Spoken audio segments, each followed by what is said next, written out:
Media మిత్రులందరికీ నా హృదయపూర్వక నమస్కారాలు. ఈరోజు 11:45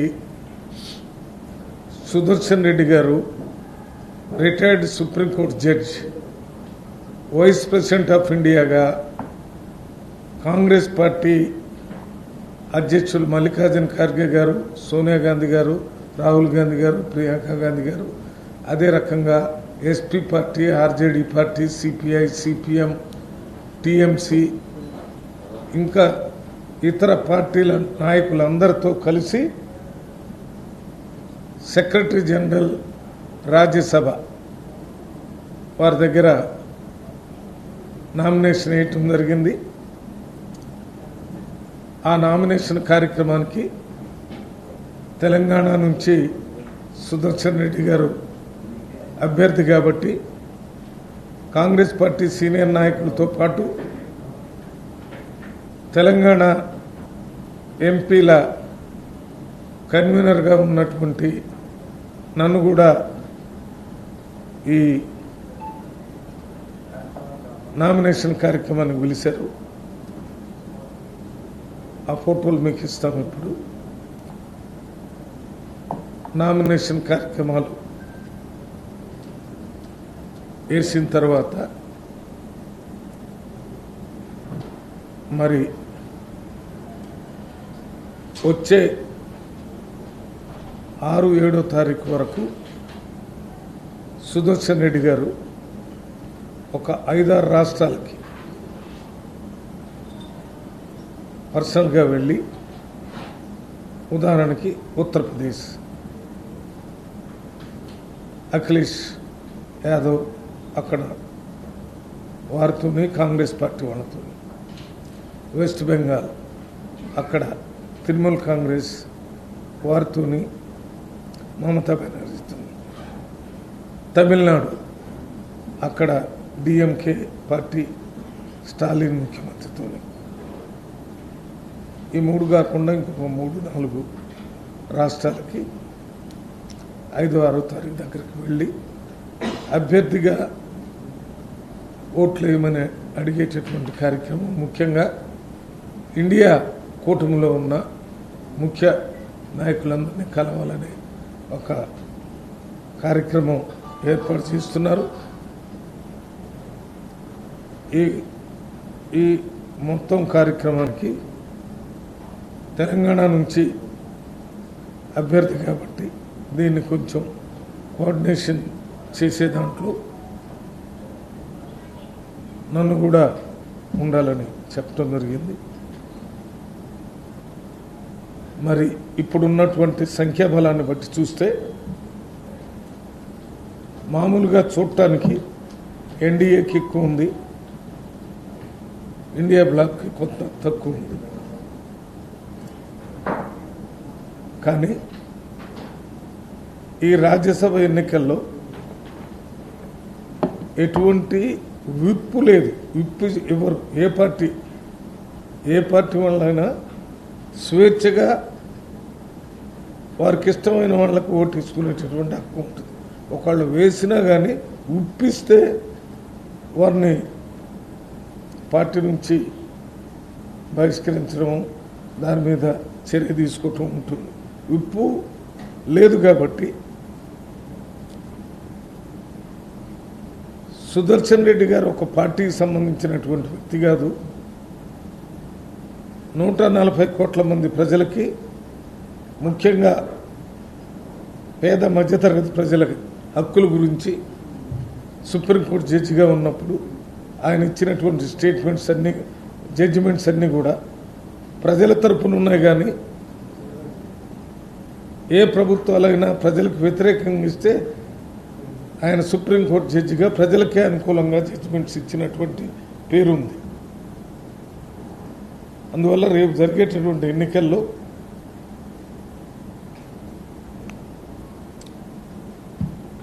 మనం ఒక అనూహ్యమైన రిజల్ట్ వచ్చే విధంగా ఉందనే విషయాన్ని మీకు చెప్పడానికి నేను ఈ మీటింగ్ పెట్టాను. నిన్న మొన్న మనకి కాన్స్టిట్యూషన్ క్లబ్కి ఎలక్షన్లు జరిగింది. ఆ కాన్స్టిట్యూషన్ క్లబ్లకి నిలబడినటువంటి అభ్యర్థులు ఇద్దరు కాంగ్రెస్ బీజేపీకి సంబంధించిన అభ్యర్థులే. అక్కడేమీ విప్పిచ్చేది లేదు, అక్కడ కూడా విప్పు లేదు. అందుకని స్వేచ్ఛగా ఎంపీలందరూ ఎవరికి ఇష్టం వచ్చిన ఓట్లు వాళ్ళు వేయచ్చు. విప్పు లేకుండా జరిగినటువంటి ఎన్నికల్లో మొట్టమొదటి విజయం ప్రతిపక్ష పార్టీలకు సపోర్ట్ చేసిన అభ్యర్థి గెలిచాడు, రూడీ. అది మీ అందరికీ తెలుసు. అంటే ఈ విప్పు లేకుండా జరిగేది రెండో ఎలక్షన్ ఇది. ఈ ప్రభుత్వం ఇప్పుడు వచ్చిన తర్వాత ఇప్పుడు కూడా విప్పు ఉన్నది కాబట్టి 3 ఆఫ్ ది ఎంపీస్ నేను చాలా మందితో మాట్లాడాను.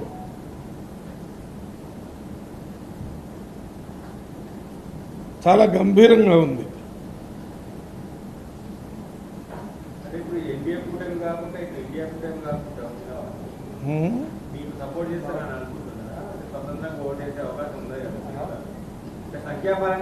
ఇప్పుడు సంఖ్యాపరంగా అక్కడున్నా ఇక్కడున్నా మేము గెలుస్తారని చెప్పడం ఏంటంటే క్రాస్ ఓటింగ్ పెద్ద ఎత్తున జరిగే అవకాశం ఉందని చెప్తున్నాను. ఏ రకంగా అయితే మొన్న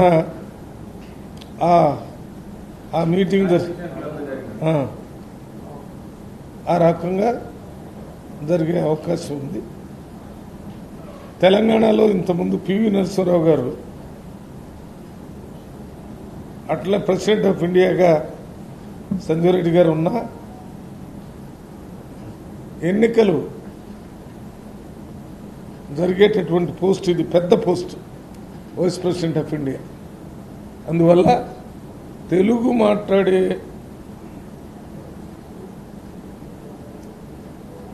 రెండు రాష్ట్రాల్లో ఉన్న ఎంపీలు అందరూ రాజ్యసభ లోక్సభకి మన తెలుగువాడు వైస్ ప్రెసిడెంట్గా అయ్యేటటువంటి అవకాశం ఉంటుందనేది వారు ఓట్లు సుదర్శన్ రెడ్డి గారికి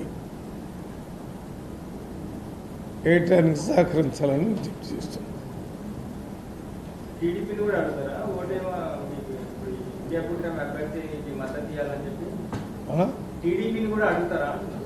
ఇప్పుడు నేను మాట్లాడింది అదే కదా, తెలుగు అంటే అవతల. ఇప్పుడు మనకు నిన్నెక్కడ పేపర్లో చదివాను, ఎన్టీ రామారావు గారు చంద్రబాబు నాయుడికి ఆ సింబల్ మీద కోర్టులో గొడవ జరిగిన సుప్రీంకోర్టులో జడ్జిగా ఎవరున్నారు? సుదర్శన్ రెడ్డి గారు ఉన్నారు.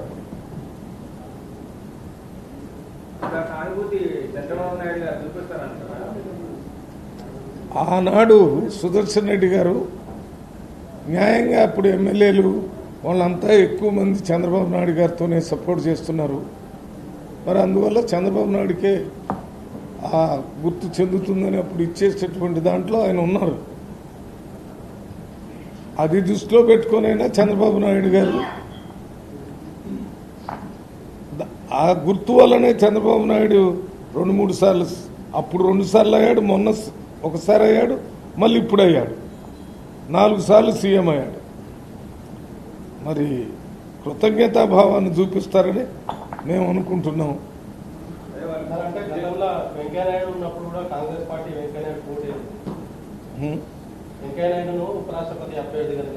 వెంకయ్యనాయుడు గారు ఎప్పుడైనా జడ్జిమెంట్స్ ఇచ్చాడా?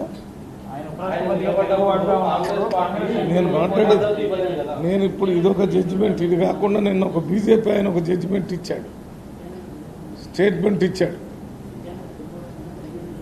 బీజేపీ ఒక స్టేట్మెంట్ ఏమి ఇచ్చాడంటే, అన్నా ఛత్తీస్గఢ్లో సల్వాయ్ చుడుమా ఏదో ఒకటి ఉండే, ఆ కేసు కూడా సుదర్శన్ రెడ్డి గారి దగ్గరకు వచ్చింది. సుదర్శన్ రెడ్డి గారు ప్రభుత్వానికి సపోర్ట్ కాకుండా, ప్రభుత్వం దగ్గర పోలీసు ఉంది, సిఆర్పిఎఫ్ ఉంది, ఆర్మీ ఉంది, ఇన్ని ఉండగా మళ్ళీ సల్వాయ్ చుడుమని వాళ్ళకు వాళ్లే కొట్టుకునే విధంగా చేయకూడదని జడ్జిమెంట్ ఇచ్చాడు.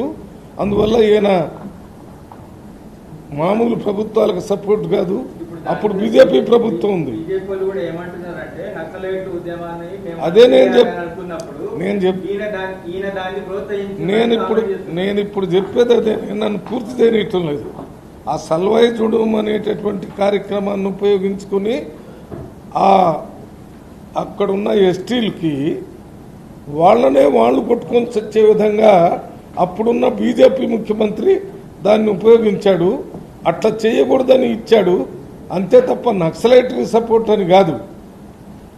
మీరేదైనా ఆ నక్సల్బడి యాక్టివిటీని ఆపు చేయాలంటే మీ దగ్గర పోలీసు ఉంది, సెంట్రల్ గవర్నమెంట్లో సిఆర్పిఎఫ్ ఉంది, దాని సెంట్రల్ గవర్నమెంట్లో ఆర్మీ ఉంది, ఇవన్నీ పెట్టి చేయండి అంతే తప్ప వాళ్ళు అమాయక గిరిజనులు వాళ్ళను చంపుకునే విధంగా చేయొద్దని స్టేట్మెంట్ ఇచ్చిన గొప్ప జడ్జిమెంట్ అని దేశ ప్రజలందరూ భావిస్తున్నారు. అంతే తప్ప బీజేపీ కళ్ళజోడుతో చూస్తే అంత పువ్వులాగానే కనపడింది. కళ్ళజోడు అది కాబట్టి ఆ స్టేట్మెంట్ ఇవ్వటం ద్వారా బీజేపీకే నష్టం జరిగే విధంగా మాట్లాడాడని నాతో కొంతమంది ఎంపీలు మాట్లాడారు. బీజేపీకి సంబంధించిన వాళ్ళు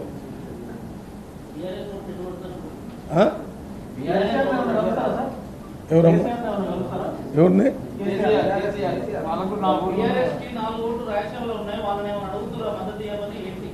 అంటే అభ్యర్థి అందరిని అడిగే అవకాశం ఉంది. అభ్యర్థి ఇప్పుడు ప్రైమ్ మినిస్టర్ అడుగుతుండ కదా, ప్రైమ్ మినిస్టర్ అన్ని పార్టీల వాళ్ళు మా పార్టీకి ఓట్లు వేయమని అడిగాడు, స్టేట్మెంట్ ఇచ్చాడు కదా.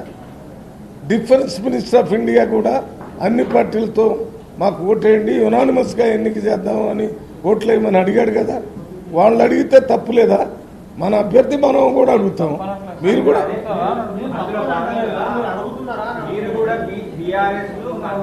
అందరినీ, నాట్ ఓన్లీ బీఆర్ఎస్, అన్ని పార్టీలను కూడా అడిగేదానికి ఎట్లా ఏ రకంగా అయితే ప్రైమ్ మినిస్టరు, డిఫెన్స్ మినిస్టరు అన్ని పార్టీలని మాకు సపోర్ట్ చేయండి యునానిమస్గా ఎలక్ట్ చేయాలని అంటున్నారు.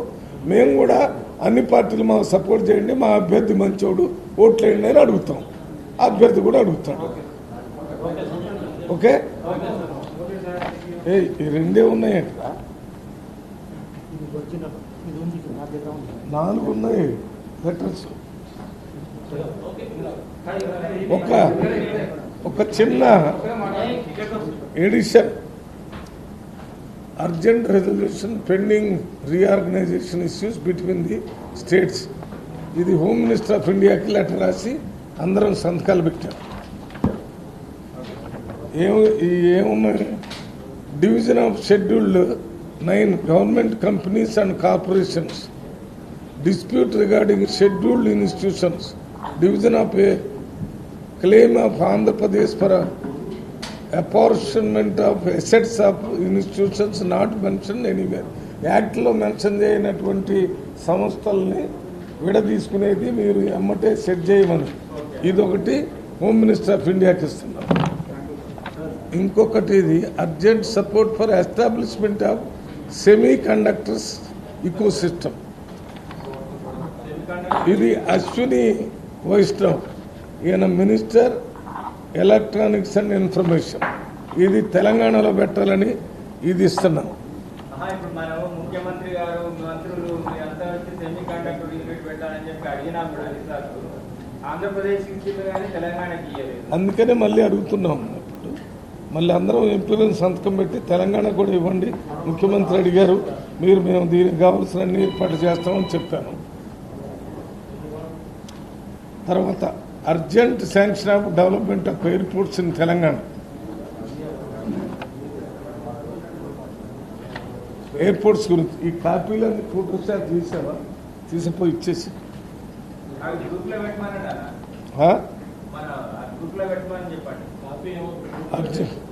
మూసీ రివర్ దీనికి కావాల్సిన బడ్జెట్ కావాలనేది ఒక లెటర్ రాశాను.